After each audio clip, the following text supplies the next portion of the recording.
오늘 말씀은 교회의 슬픈 현실에 관한 이야기입니다.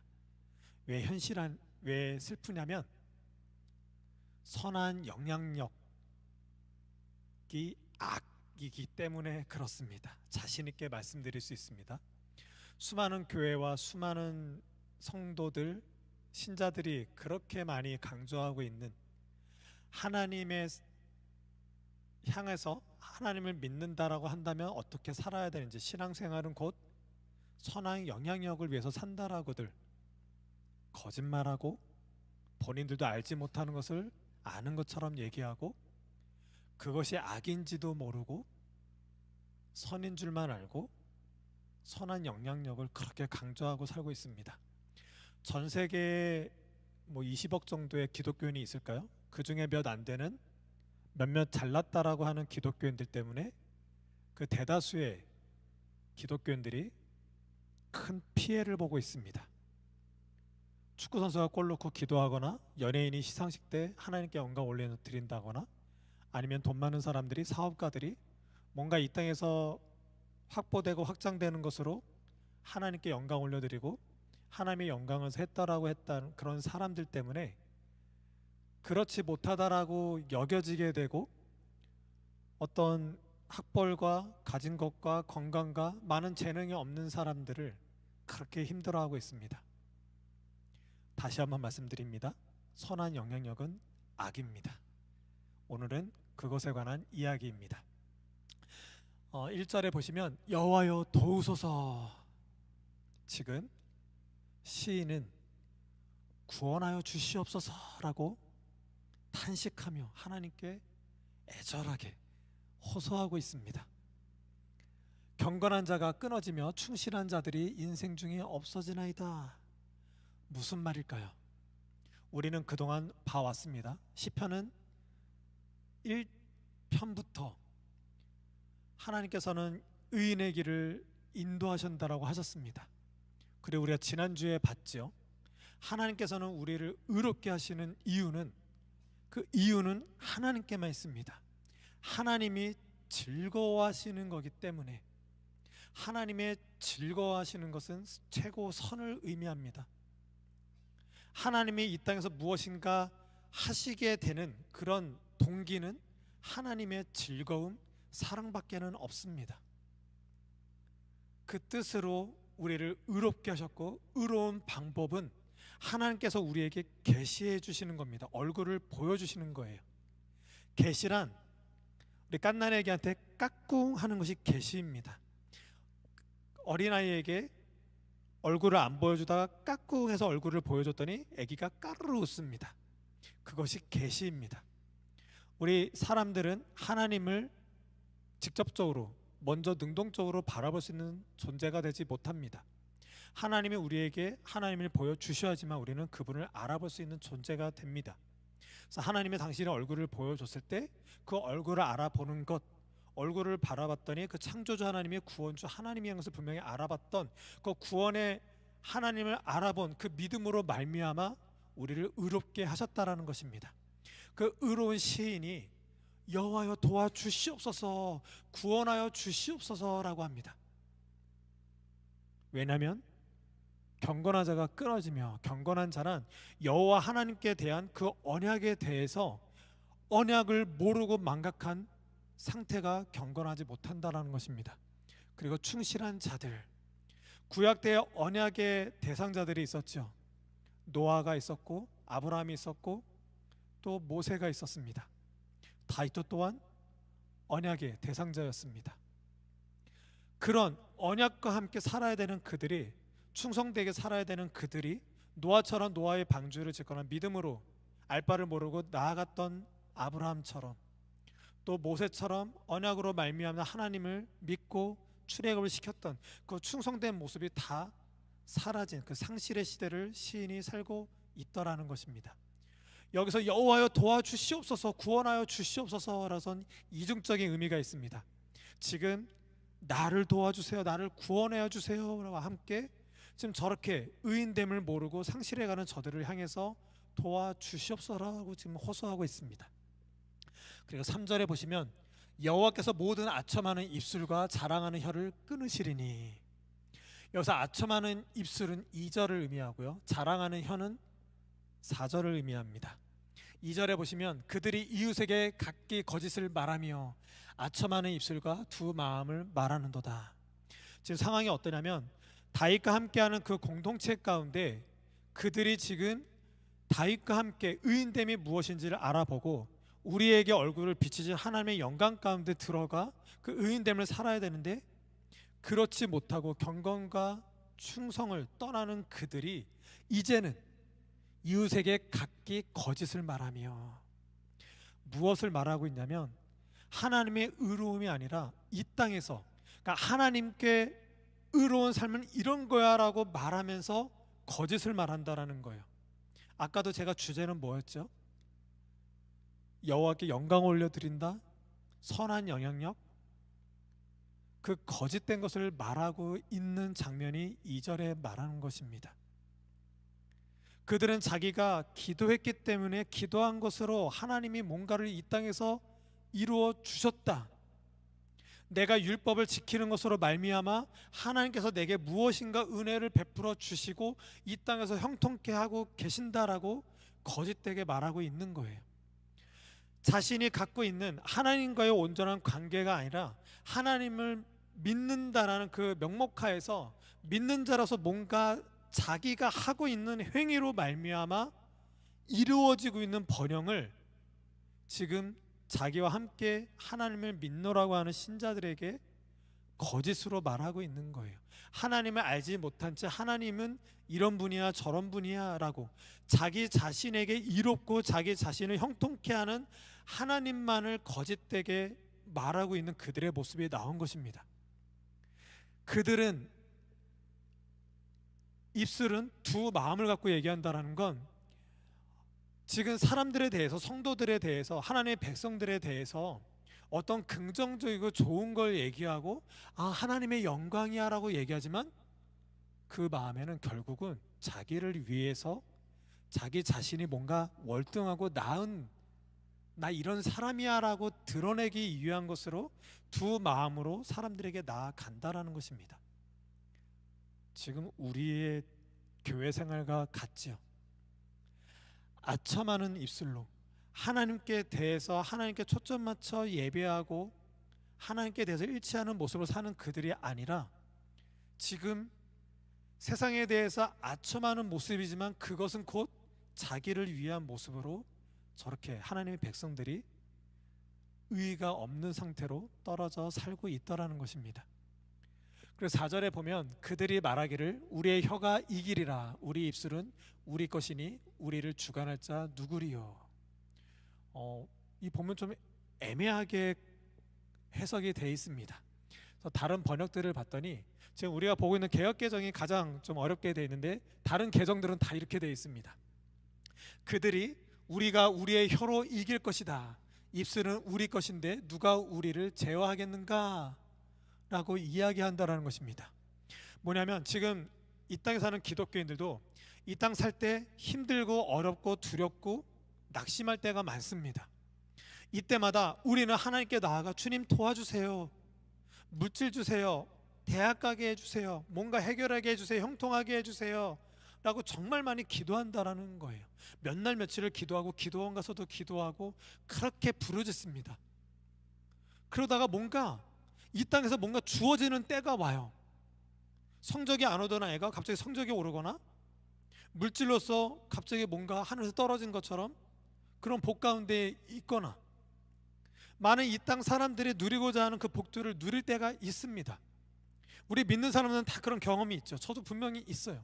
하나님께 그렇게 구했더니 꿈을 주실 때 있었고, 그렇게 구했더니 너무나도 두려움 중에 33살 때 또 38살 때 대학원 들어갈 수 있었고, 저는 공부가 가장 힘든 사람이거든요. 아무튼 그런 때마다 세상 살 때마다 너무나도 힘들고 어렵고 괴로울 때마다 하나님께 그렇게 부르짖고 구하고 나아갔다라는 것입니다. 그때마다 응답의 때가 있었고, 그런 게 경험이 되어져서 교회 생활하다가 힘들고 어려운 사람들하고 대화하고 나면 그래 기도해 줄게, 기도하면 하나님 다 들어주셔, 하나님이 하실 거야, 하나님 믿고 의지하고 나아가면 하나님이 너의 길을 다 열어주시고 형통케 하실 거고 막힌 거 다 허물어 주실 거야 라고 우린 그렇게 얘기합니다. 그것이 잘못됐다라는 것입니다. 저도 뒤늦게 깨달았습니다. 학부생활 하면서 시편을 공부하면서 너무나도 뒤늦게 그런 사실을 깨달았고, 나도 신앙이 아닌 것으로 마치 많은 신앙인들이 말하는 그런 신앙과 신앙생활이, 그런 기도생활이, 그런 경건생활이 진짜 하나님을 향한 진짜 신앙생활인 줄 알고 오해하고, 내게 뭔가 이 땅을 살아갈 때 주어지고 괜찮아지고 뭔가 좀 사는 것 같다라는 그런 경험으로만 신앙은 이런 거야, 예수 믿는 건 이런 거야, 기도하면 다 들어주셔, 또 수많은 신앙 서적들을 통해서 신앙이 아닌 것으로 신앙생활을 삼았던 저의 모습이 있었습니다. 근데 이런 모습은 우리 교회에도 똑같이 일어나고 있는 현상입니다. 시편 기자는 지금 그것을 꼬집고 있는 것입니다. 우리가 우리의 혀로 이길 것이다 히브리어로 강하다라는 거예요. 내가 기도만 하면 다 돼, 기도한 대로 다 들어주셔 라고 지금 얘기하고 있는 거예요. 우리가 기도만 하면 승리할 것인데, 입술을 우리가 기도하고 우리가 뭔가 하나님을 향해서 나간다는 이거 누가 막겠어 하고 지금 세상 사람들이, 또 이 당시의 첫 번째 독자들이 그렇게 인식하고 있더라는 거예요. 하지만 하나님께서는 그 아첨하는 입술과 자랑하는 한을 끊으신다라고 얘기하고 있습니다. 우리는 우리의 신앙을 되돌아봤을 때 하나님이 우리의 입술을 어떻게 끊으시는지를 분명히 바라봐야 합니다.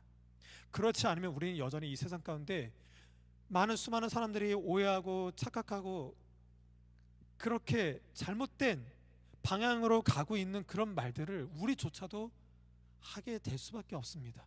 그래서 우리는 말씀을 통해서 진짜 신앙이 무엇인지, 신앙생활이 무엇인지, 하나님이 우리에게 어떤 생활을 원하시는지를 분명히 봐야 합니다. 그래서 5절에 보시면 이렇게 교회 가운데 믿음이 아닌 걸로, 신앙생활이 아닌 걸로 신앙이라고 했을 때, 이때 여호와 하나님께서 일어나십니다. 우리는 그동안 봤었지요. 여호와여 일어나옵소서, 일어나사. 우리의 기도는 여기에 있습니다. 시편 기자는 많은 탄식과 많은 기도 가운데 오직 하나님께서 일어나시기를 바라고 계십니다. 그것이 해결의 시작이요 완성이니까 여호와께서 일어나 주길 바랍니다. 애통하면서 도와달라고 부르짖고 있는 시인을 향해 하나님께서 이제는 내가 일어나겠다라고 말씀하십니다. 그리고 가련한 자들의 눌림과 궁핍한 자들의 탄식으로 말미암아 우리는 하나님의 구원을 도와주시옵소서라고 했을 때 혼탁기고 헷갈려하는 그런 신앙생활 가운데 있는 그런 무분별한 그런 신앙인들 가운데서 하나님 일어나셔서 이제는 가련한 자들과 눌림과 궁핍한 자들의 탄식으로 말미암아 내가 이제는 온전한 것을 세워주겠다라고 말씀하시는 거예요. 뭐냐면 이 당시 때 다윗처럼 하나님의 의로움을 받아들이고 하나님의 의롭게 하시는 그 자랑스러워하시고 너무나도 좋아하시는 그 의로운 것을 아는 그 백성들, 소수의 사람들은 다 소외당하고 있다라는 거예요. 우리는 교회 다니면서 궁핍해 있고 가난한 사람들 굉장히 많아요. 교회에서 가난한 자들, 또 성경에서 말하는 가난한 자들은 희망이 없는 사람을 뜻하고 있습니다. 그냥 물질적으로 가난하다 이런 차원이 아니에요. 그래서 성경을 받아들이고 있는 우리는 이 땅에서 부하든 가난하든 어떤 상황 가운데서는 다 가난한 자들입니다. 왜냐하면 이 땅은 희망이 없기 때문에 그래요. 희망이 없다라는 것이 성경에서는 가난하다라는 것입니다. 왜냐하면 아무리 큰 부자라도 어떤 권력을 주더라도 그 권력을 꽉 잡고 있으려고 하고 더 큰 부를 누리고자 하는 것들은 그들에게는 희망이 없다라는 증거일 수밖에 없다라는 것입니다. 그것이 가난한 거예요. 근데 오늘 시편에서는 이 교회에 있는 그 훼손되고 헷갈리는 그 혼돈스러운 그 신앙생활마저도 극소수의 바르게 하나님을 바라보고 참된 의인의 길을 가고 여호와께서 인정하시는 의의 길을 가고자 하는 그 사람들을 궁핍하게 하고 누르고 있다라는 거예요. 그들의 신앙이 잘못됐다라고 얘기하고 있는 거예요. 그들은 온전히 하나님을 바라보는 것으로 받아들이고 그 하나님께 일치하는 그 구원의 모습으로 살고자 하고 있는데, 그런 모습은 온데간데 없고 기도만 많이 하면, 뭔가 율법을 지키기가 하면, 뭔가 헌신을 하게 되고, 소위 말하는 이 땅 가운데 선한 영향력을 미칠 수 있는 어떤 전문인이 되고 큰 뭔가 역할을 할 수 있는 사람이 되면 그것이 마치 신앙생활인 것이냐, 그것이 굉장히 많이 확장되어 있는 그들, 그런 세력들 때문에 진짜 신앙을 갖고자 하는 사들이 지금 가련하고 눌림하고 굽힙한 자 가운데 있더라는 것입니다. 이런 경험을 우리 성도들은 다 하시길 바라겠습니다. 예수를 믿으면 우리는 이 땅에서 소외받아 봐야 돼요. 선한 영향력으로 가는 게 아니라 오히려 소외받아 봐야 돼요. 저는 신학을 하고 29살 때부터 이제 술을 끊고 나름대로 믿는 사람하고 갔을 때 정말 소외를 많이 당하기 시작했습니다. 그들 입장에서는 때로는 제가 그들을 소외시키는 것처럼 보일 때도 있을 때 있었지만, 믿는다라는 것 때문에 소외를 받을 때가 있습니다. 하지만 세상으로부터, 믿지 않는 친구들이나 대상으로부터 소외받는 거는 괜찮습니다. 근데 교회 안에서 소외받는 건 정말 힘들 때가 많아요. 진짜 하나님의 말씀을 받아들이고 진짜가 무엇인지를 나름대로 알아본다라고 할 때 오는 이 소외감은 많이 힘들 때가 있습니다. 지금까지 계속 지금 제가 말하고 있는 게 뭐냐면, 나름대로 저는 설교 때 복음만 이야기합니다. 복음 외에는 설교 아니라고 보기 때문에 그렇습니다. 예배하는 이유는 하나님이 우리를 예수 그리스도의 십자가 부활 생명으로 구원하셨기 때문에 그 구원에 대한 감격, 감사, 우리를 구원케 하신 그 이유에 대해서 말하는 것, 성경 전체가 그것을 말하고 있기 때문에 그것 외에 다른 걸 말하는 건 결코 있을 수 없는 설교라고 바라보고 있기 때문에 그렇게 설교하고 있습니다. 하지만 제가 공격받는 건 뭐냐면, 복음 외에 성도들은 한 주 한 주를 힘겹게 살기 때문에 그들에게 뭔가 정확하고 분명하게 적용할 수 있는 적용점을 얘기해 줘야 된다는 거예요. 그래서 말씀을 비추어서 어떻게 살아야 되는지, 무엇이 정직한 건지, 어떻게 행동 방침에 대해서 분명히 말하라는 거예요. 저는 이곳에서 소외당하고 있습니다. 저는 목사 안수 받을 때도 이것 때문에 목사 안수 못 받을 뻔했어요. 우리는 설교를 써면 이제 5분의 목사님 앞에서 설교를 해야 되거든요. 거기서 불합격도 하면 안 돼요. 그때 엄청난 공격을 받았습니다. 왜 적용이 없냐라는 거예요. 적용을 받게 된 이유는 제가 답했기 때문에 그렇습니다. 우리의 적용은 우리가 할 수 없다라는 것입니다. 여러분도 교회 생활 많이 했지만 우리가 갖고 있는 신앙으로 세상 나갔을 때 적용해서 뭔가 된 적 있으세요? 우린 번번이 넘어져요. 정말 승리한 적 있으세요? 없어요. 우리 삶의 적용의 근거는, 이유는 오직 예수 그리스도의 십자가 부활 생명밖에는 없어요. 이 땅의 진짜 문제는 돈 문제와 어떤 건강 문제가 아니라 죄 문제가 진짜 문제예요. 그거는 우리가 어떤 적용을 한다고 하들 이룰 수 있는 것이 아니에요. 우리의 모든 이 땅에 오고 오는 수많은 사람들의 적용은 다 예수 그리스도께서 십자가에서 다 하셨어요. 적용하셨어요. 구원으로 하셨어요. 부활 생명으로 영원한 생명 가운데로 우리를 인도해 주셨어요. 그거 밖에는 없어요. 그것이 적용이에요. 그 적용을 말하고 믿고 그것에 일치하는 모습으로 나아가는 것이 신앙 생활이지, 그거 외에는 말씀이 이렇게 하려니까 이렇게 사십시오라고 하는 것들은 다 거짓밖에는 안 됩니다. 그런 거짓을 말하는 게 오늘 시편인 거예요. 그런 때에 여호와께서 일어나셔서 이제는 그가 원하는, 이것도 좀 굉장히 좀 어렵게 돼 있어서, 그가 원하는 이것이 원래는 그에게 내뿜는, 그 원하는이 원래 내뿜는 것입니다. 혼탁하게 하는 있는 그 성도들이 내뿜고 있는 신앙이 아닌 신앙이라고 간주하고 있는 저들의 잘못된 그런 형태들, 그걸 내뿜고 있는 그곳에서 안전한 지대, 이것도 1절에 도우소서 구원하소서랑 똑같은 단어입니다. 명사냐 동사냐 차원밖에 없습니다. 그런 내뿜는 곳에서 너를 구원하겠어. 너 구원한 모습으로 있어. 안전한 지대에 너는 나와 있을 거야 라고 말씀하시는 겁니다. 우리는 혼탁하고 헷갈려하고 있는 교회 생활들, 진짜 무엇이 신앙생활인지 모르고 있는 그들 가운데 우리는 소외를 당할 수밖에 없어요. 왜냐하면 우리는 구원만 얘기하니까, 복음만 얘기하니까.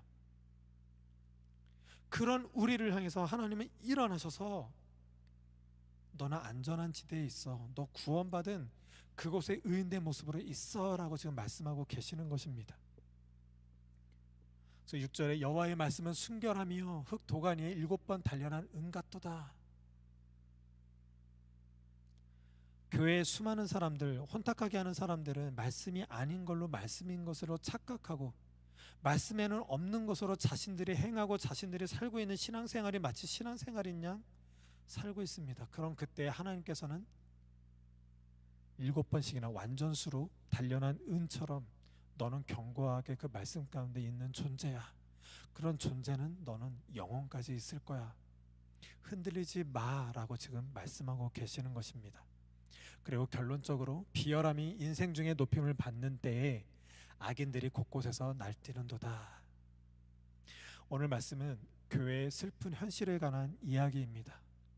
진짜 슬픈 건 신앙이 아닌 것으로 오해하고 착각되는 것으로 교회를 혼탁하게 하고 신앙생활들을 어렵게 하고 나는 이렇게 힘들게 사는데 뭔가 잘난 그런 기독교인들 때문에 구원을 못 받은 것처럼 내가 영향력 있는 사람이 되지 못해서 뭔가 잘못된 삶처럼 사는 것처럼 그렇게 거짓되고 아첨하는 모습으로 또 두 마음을 갖는 그런 모습들이 교회의 슬픈 현실이라는 것입니다. 그래서 오늘 결론, 비열함이 인생 중에 높임을 받은 때에 이 비열함은 무가치하면 쓸데없는 거예요. 이 교회는 쓸데없는 것으로 무가치한 것으로 비열하다고 얘기하고 있습니다. 너무나도 모순적이고 위선적이에요. 다 위선적이에요. 그것이 인생 중에 높음을 받을 때 이게 지금 교회의 모습이잖아요. 하나님이 원하지도 않는 것으로 이 땅에서 높임받고 있다라니까요. 그러니까 스포츠 선수나 연예인들이나 이 땅에서 수많은 성도들이 뭔가 세상에 잘난 사람처럼 뭔가 큰 사람, 위대한 사람, 뭔가 많이 가진 사람, 누리는 사람, 뭔가 크게 뭔가 줄 수 있고 베풀 수 있는 사람 되려고 그렇게 혈안돼 있어요. 그게 마치 신앙생활인 것이냐 착각하고 있다라니까요. 성경은 분명히 말하고 있습니다. 그것은 다 악이야. 악이 좋아하는 거야.